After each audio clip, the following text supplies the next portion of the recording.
Samantala, libo-libong atleta mula sa iba't ibang syudad sa probinsya sa Region 1 nagtagisan sa sports sa R1AA Meet 2025. Tunghayan sa report. Formal lang umarangkada ang mga laro sa Region 1 Athletic Association Meet 2025 ngayong araw. Tulad ng basketball, sepak takraw, baseball, high jump, at running events. Nagtagisan na rin ang mga manlalaro sa billiards. Sumabak kaninang umaga si Jasmine na pambato ng Pangasinan 1. Pero medyo kinakabahan kasi first time ko po.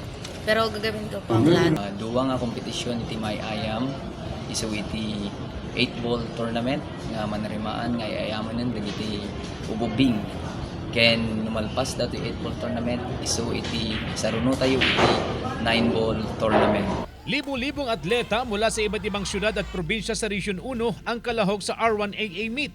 As of 3:45 PM kanina, base sa partial and unofficial medal tally, nangunguna sa overall standings ang Ilocos Sur. Pumapangalawa ang Urdaneta City. Pangatlo ang Pangasinan 1, pang-apat ang Pangasinan 2, at nasa ikalimang pwesto ang Lawag City.